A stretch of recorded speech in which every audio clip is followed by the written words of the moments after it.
Assalamualaikum warahmatullahi wabarakatuh. Abah Guru Sekumpul adalah seorang waliullah atau kekasih Allah yang disebut sebagai wali kutub atau pemimpinnya para wali pada zaman itu.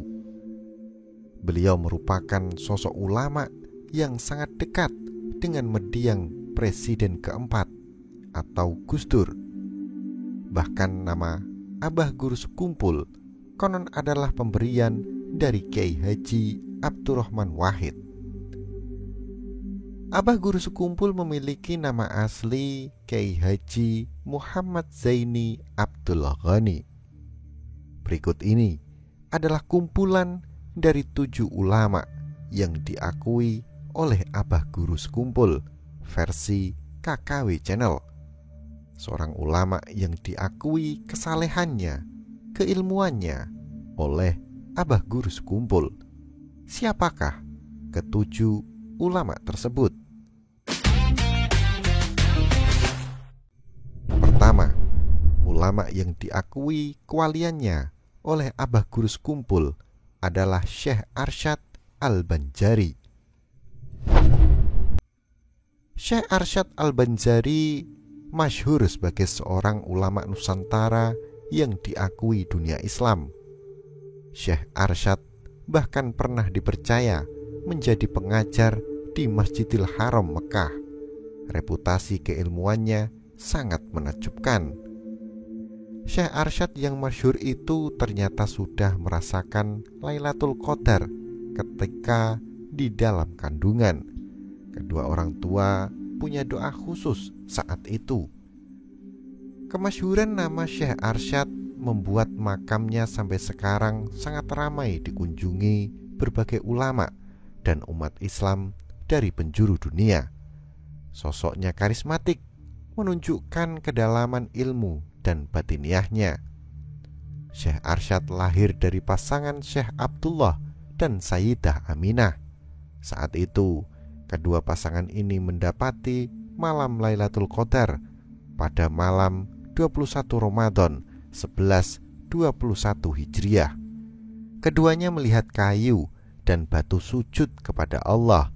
Air sungai membeku. Keduanya memohon kepada Allah Subhanahu wa Ta'ala agar anak yang dikandung sang istri menjadi seorang yang alim lagi zahid. Manakala sempurna masa hamilnya, lahirlah anak laki-laki pada malam Kamis jam 3 pagi tanggal 13 Safar 1122 Hijriah. Anak itu diberi nama Muhammad Arsyad. Anak ini sangat cerdas. Di usia 8 tahun sudah terlihat bakatnya. Beda dengan anak-anak seusianya, ia pandai melukis. Saat itu kebetulan Raja Banjar Sultan Tahmidullah bin Sultan Tamjidillah sedang berkeliling negeri. Ia berhenti kagum ketika melihat lukisan indah yang dibuat oleh seorang anak kecil. Sultan pun meminta izin pada orang tuanya agar ia tinggal di istana, dididik dan diajari oleh pihak kerajaan.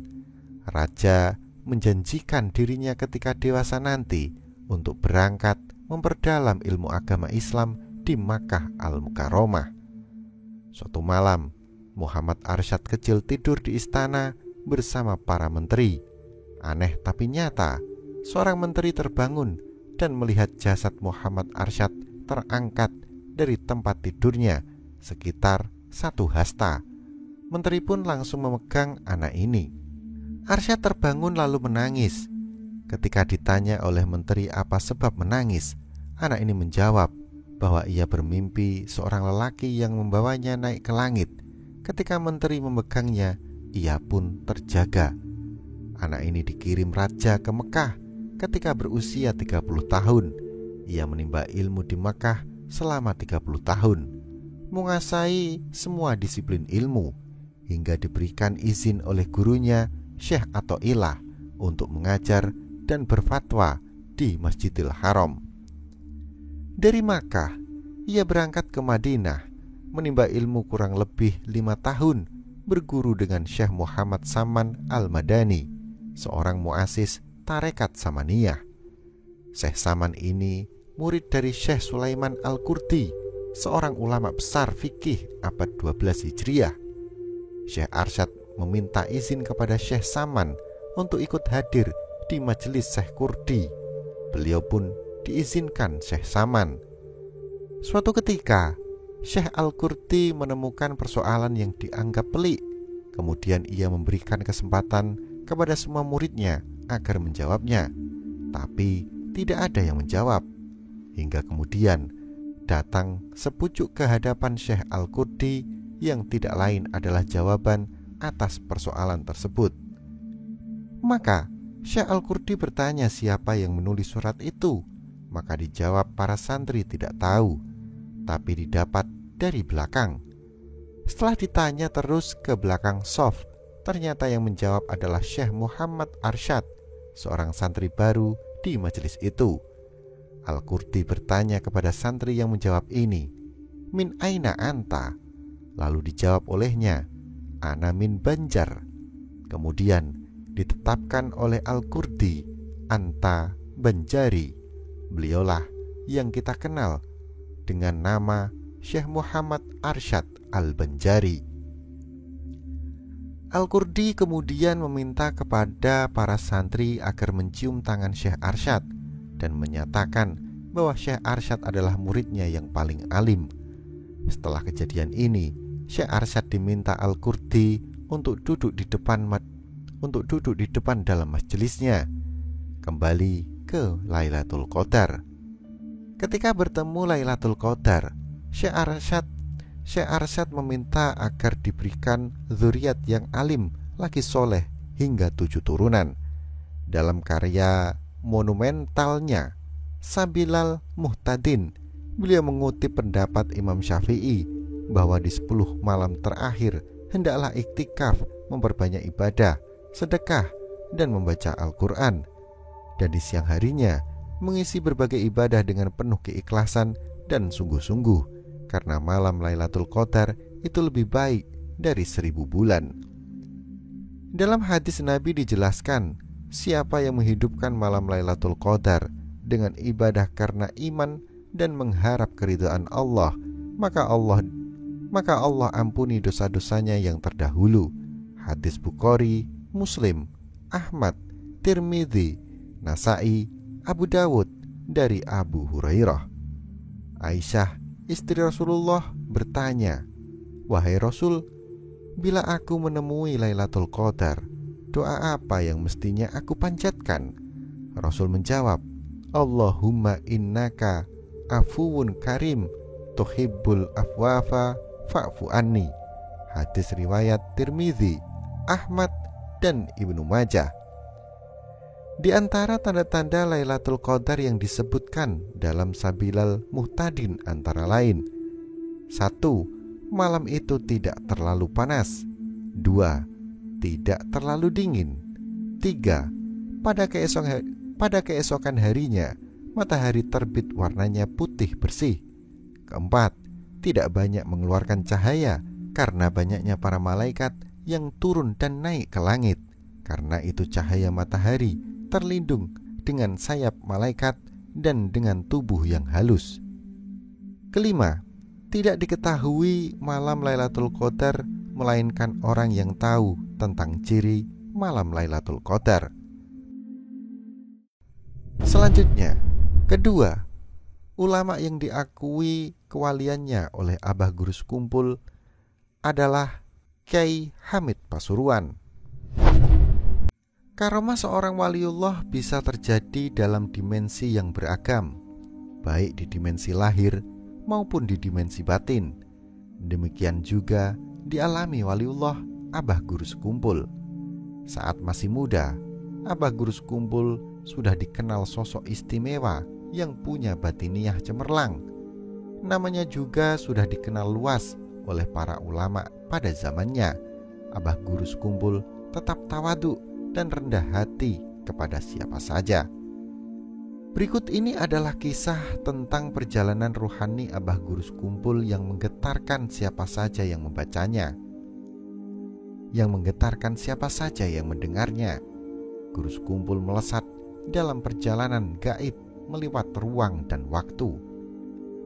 Dalam perjalanan itu, Abah Guru Sekumpul dipertemukan dengan seorang kiai kenamaan dari Pulau Jawa ketika di negeri Timur Tengah pada tahun 1962 itu. Sebagaimana diceritakan Tuan Guru Kiai Haji Syaifuddin Zuhri, ada kejadian ganjil yang dialami Guru Sekumpul. Guru Syaifuddin atau Guru Banjar Indah langsung mendapatkan cerita dari Abah Guru Sekumpul. Pada waktu itu, Abah Guru Sekumpul yang sedang berada di rumah diperintah seorang tua, tidak disebutkan siapa orang tersebut. Orang tua itu menyuruh Abah Guru Sekumpul untuk menyusuri jalan di belakang rumah beliau.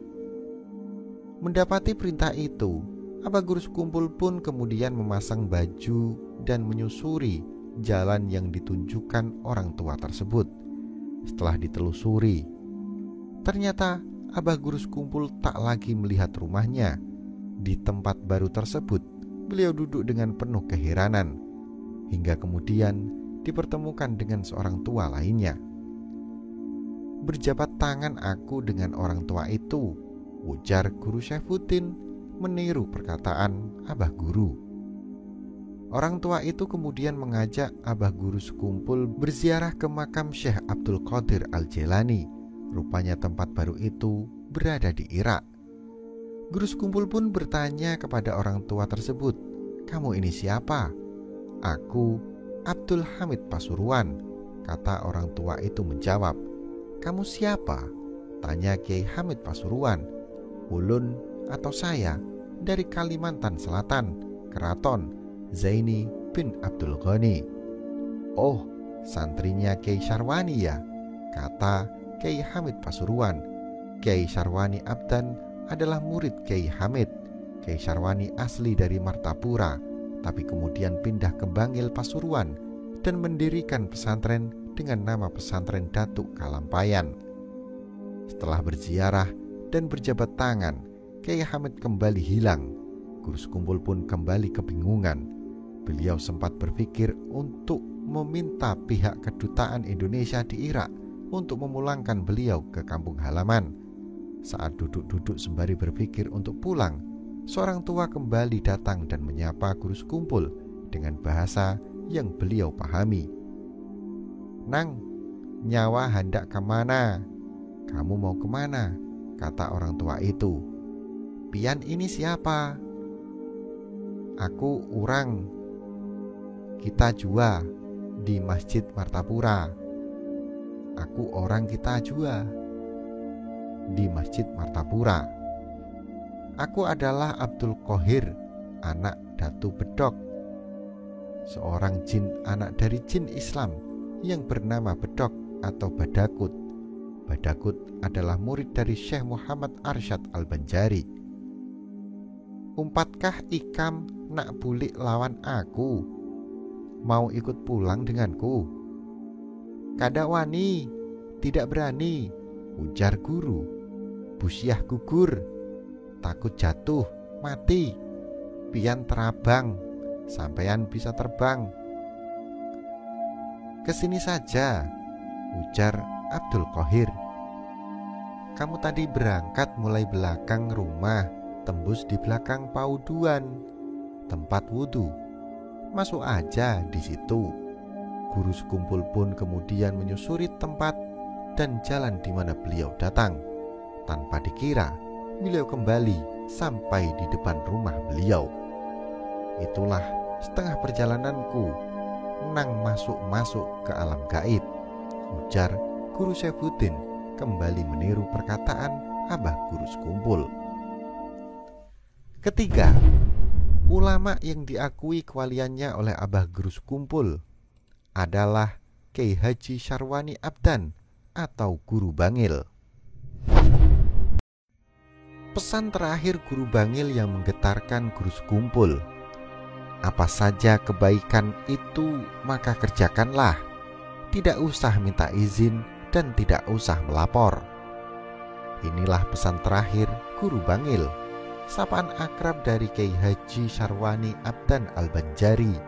Pesan ini diterima langsung Abah Guru Sekumpul dan Guru Seman Mulia. Hati Guru Sekumpul bergetar merasakan pesan ini. Kami bertiga, Guru Bangil, Guru Saman Mulia, dan Ulun atau saya di rumah Haji Abdurrahman di Bangil. Keadaan Guru Bangil saat itu sudah parah sakitnya, kata Guru Sekumpul. Adapun foto terakhir Guru Bangil bersama Guru Seman Mulia dan Guru Sekumpul adalah saat Guru Sekumpul memegang bahu dan kaki Guru Bangil. Kemudian badan Guru Bangil bergerak dan bertunduk ke batang paha Guru Seman Mulia, sehingga Guru Sekumpul ikut juga tertunduk dan dahi Guru Sekumpul berada di batang paha Guru Bangil, dan Guru Seman Mulia duduk betul sambil tunduk kepala. Setelah itu kemudian makan bersama. Setelah selesai makan, kemudian sengaja berfoto. Almarhum Guru Sekumpul bertunduk, Guru Seman bertunduk, dan Guru Bangil duduk betul sambil senyum. Kemudian Guru Sekumpul dan Guru Seman pulang ke Martapura. Tidak lama dari pertemuan, kemudian ada kabar Guru Bangil meninggal. Jadi inilah pesan Guru Bangil kepada kita semua. Apa saja kebaikan maka kerjakanlah, tidak usah minta izin dulu dan tidak usah melapor. Keempat, ulama yang diakui kewaliannya oleh Abah Guru Sekumpul adalah Kiai Haji Seman Mulia, paman Guru Sekumpul. Guru Haji Seman Mulia adalah panggilan populer Tuan Guru Muhammad Seman bin Hajah Safiat binti Muhammad bin Iyang binti Muhammad Yusuf bin Mufti Muhammad Khalid bin Khalifah Hasanuddin bin Syekh Muhammad Arsyad Al-Banjari. Beliau dikenal pula sebagai Guru Seman Bujang atau Guru Padang. Beliau merupakan saudara kandung dari ibu Guru Sekumpul, Hajah Masliyah, yang saling menyayangi satu sama lain. Dengan kata lain, beliau merupakan paman Guru Sekumpul dari garis ibu.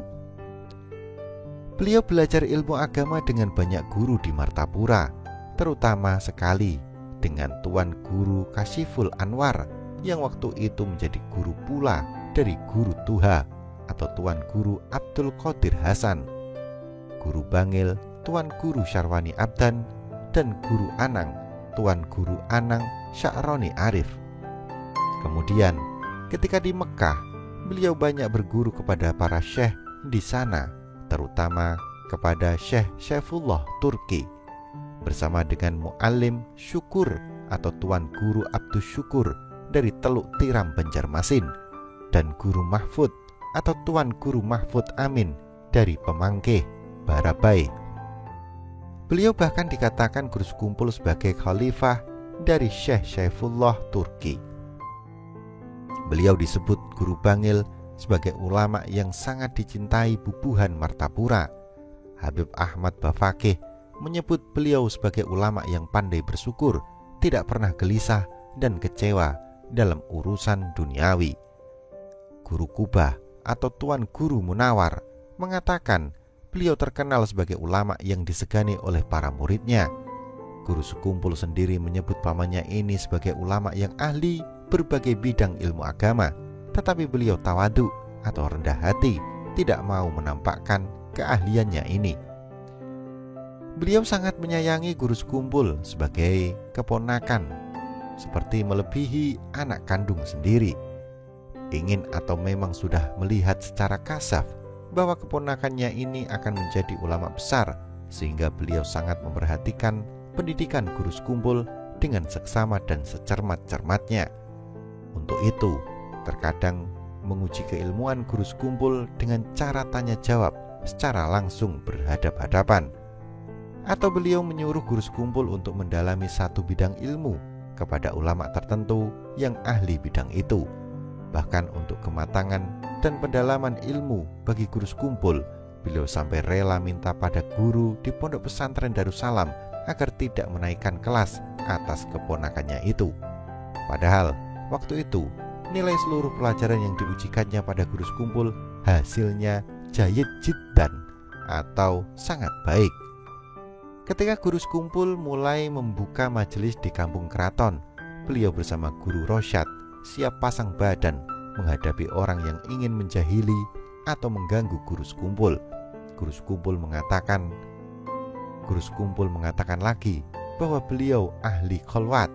Hampir separuh hidup beliau dilalui dengan berpuasa yang makan sahur dan berbukanya hanya dengan 6 buah pisang mahuli, 3 buah untuk sahur dan 3 buah untuk berbuka.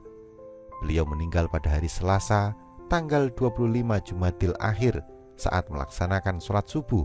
Ketika sujud pada rakaat pertama, beliau menghembuskan nafas terakhir. Sebelum wafat, beliau sempat berwasiat agar dimakamkan di Sekumpul. Juga berpesan agar harta beliau yang ada sepertiga disumbangkan untuk kepentingan agama dan 2/3-nya untuk waris dan peringatan aruh beliau. Selanjutnya, kelima, ulama yang diakui kewaliannya oleh Abah Guru Sekumpul adalah Kyai As'ad Syamsul Arifin Situbondo. Abah Guru Sekumpul dikenal luas dengan kewalian dan karomahnya. Hampir semua ulama dan habaib mengakui karomah yang melekat dalam diri Abah Guru Sekumpul. Namanya begitu harum disaksikan para ulama, sehingga menembus batiniah siapa saja yang punya cahaya ruhani yang seirama dengan beliau. Salah satu kisah karomah itu tiba saat datangnya Kyai Haji Raden Kholil As'ad Syamsul Arifin Situbondo. Abah Guru Sekumpul tahu bahwa sosok Kyai Kholil itu putra ulama besar yang juga masyhur kewalian dan karomahnya, yakni Kyai Haji As'ad Syamsul Arifin. Kyai Kholil yang saat itu masih muda sangat rindu bertemu sosok Abah Guru Sekumpul yang selama ini memberikan kesejukan batin kepada siapa saja yang melihat dan mendengarkan sholawat dan nasihatnya. Saat Kyai Kholil datang di Martapura, seketika Abah Guru Sekumpul berkata bahwa yang datang ini bukan Kyai Kholil, melainkan orang tua dari Kyai Kholil, yaitu Kyai As'ad. Mendengar perkataan Abah Guru, ternyata Kyai Kholil As'ad kemudian berkata bahwa yang menyambut kedatangannya ini adalah Syekh Muhammad Arsyad Al-Banjari, Datuk Kalampayan. Mendengar dua perkataan ulama yang penuh keteladanan ini, seketika itu suasana pun langsung berubah. Yang mana mendengar percakapan itu menangis terharu, dan suara percakapan antara Abah Guru Sekumpul dan Kyai Kholil pun berubah, tidak sama dengan suara asli beliau berdua. Selanjutnya, keenam, ulama yang diakui kewaliannya oleh Abah Guru Sekumpul ialah Gus Dur. Baik Abah Guru Sekumpul maupun Gus Dur adalah dua sosok ulama besar. Namun dalam prakteknya, beliau berdua menggunakan pola yang berbeda. Guru Sekumpul menempuh pendidikan dalam lingkungan keagamaan yang tradisional, bisa dikatakan tanpa adanya sentuhan pendidikan modern sedikit pun.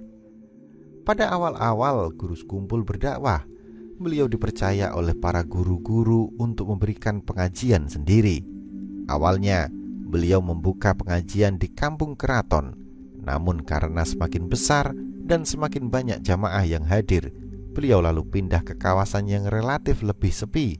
Akhirnya beliau membuka pengajian di daerah Sekumpul hingga tersemat dalam namanya Guru Sekumpul. Guru Sekumpul memberikan pengajaran terkait tentang ilmu tasawuf, baik itu tasawuf al-haqi maupun falsafi. Selain menggelar pengajian, beliau juga menggelar pembacaan sholawat Sibtud Duror yang pada beberapa dekade kebelakang dipopulerkan oleh Habib Syekh. Beliau juga memberikan pengajaran kitab dan orang-orang duduk menyimak penjelasan beliau sembari memegang kitab yang sedang dikaji. Pembawaan yang komunikatif, mudah dipahami, dan terkadang menyelipkan humor membuat transfer ilmu menjadi lebih mudah. Guru Sekumpul tidak pernah mengenal pola pendidikan modern seperti diskusi, workshop, atau sejenisnya. Bahkan beliau tidak pernah mengikuti jenjang pendidikan di organisasi apapun. Beliau juga tidak berpolitik. Kendati demikian, beliau memiliki pengaruh politik yang sangat besar. Tak ayal, banyak para pemimpin politik dan calon pemimpin daerah, khususnya di Kalimantan, berlomba-lomba meminta doa restu beliau. Walau sama-sama memiliki dasar keagamaan yang sama, Gus Kumpul dengan Gus Dur memiliki perbedaan dalam pola lapangan. Gus Dur tumbuh dengan kombinasi pendidikan keagamaan tradisional dan pendidikan modern. Gus Dur sangat aktif menulis isai dan aktif mengulas isu-isu terhangat, hingga sepak bola pun tak luput dari garapannya. Gus Dur merupakan penjelajah profesi, mulai menjadi pekerja LSM, dosen, penulis, konsultan, hingga politisi pernah beliau jajaki. Bertemu dengan masyarakat multigolongan pun sudah menjadi santapan hari-hari Gus Dur. Gus Dur tak pernah menolak menjalin relasi pertemanan dengan mereka yang memiliki agama, etnis, bangsa, budaya, dan profesi yang berbeda dengannya, sehingga Gus Dur tampil menjadi sosok yang memiliki karakteristik unik dengan gelanggang yang lebih luas. Selanjutnya, yang nomor 7, ulama yang diakui kewaliannya oleh Abah Gus Kumpul adalah Kiai Haji Idham Khalid. Kiai Haji Muhammad Zaini Abdul Ghani, atau yang lebih akrab dengan sebutan Tuan Gus Kumpul, merupakan sosok wali Allah dari Kalimantan. Selain dikenal sebagai seorang wali Allah yang memiliki beberapa keramat, Tuan Gus Kumpul juga masyhur dengan adabnya yang luar biasa. Atas dasar itu, Tuan Gus Kumpul pernah mengimbau kepada umat muslim untuk berhati-hati saat menyimpan uang pecahan 5.000 dengan gambar Kiai Haji Idham Khalid. Oleh karena itu, kalau mau menyandingkan fotoku dengan beliau, letakkan posisi beliau di sebelah kananku, ucap Abah Gus Kumpul. Karena diketahui Kiai Haji Idham Khalid merupakan tokoh nasional asal Kalimantan Selatan yang juga ulama NU serta pahlawan nasional. Lebih dari itu, Kiai Haji Idham Khalid juga merupakan salah satu pendiri Jam'iyah Ahli Thoriqah Al-Mu'tabaroh An-Nahdiyah atau Jatman, organisasi pengamal tarekat yang saat ini dipimpin oleh Habib Lutfi bin Yahya. Dan karena itu, kata Tuan Gus Kumpul, bagi para pria yang sering meletakkan dompetnya di kantong celana belakang, dianjurkan untuk memisahkan uang 5.000 dari dompetnya.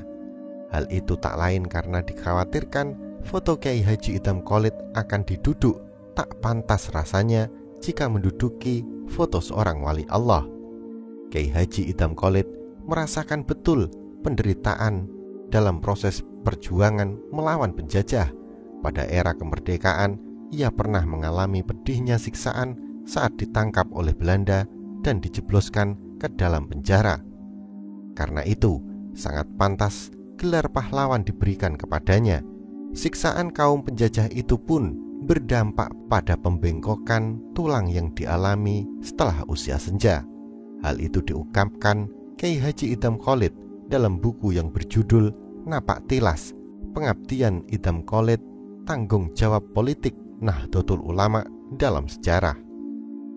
Itulah 7 ulama yang diakui kewaliannya oleh Abah Gus Kumpul. Bagaimana tanggapan Anda tentang video ini? Silahkan sampaikan di kolom komentar. Jangan lupa untuk melihat dan menonton video lainnya di Kisah Karomah Wali atau KKW Channel. Dan jika Anda rasa video ini bermanfaat, silahkan like, subscribe, dan bagikan video ini ke seluruh jaringan yang Anda miliki. Wallahu a'lam bishawab. Wassalamualaikum warahmatullahi wabarakatuh.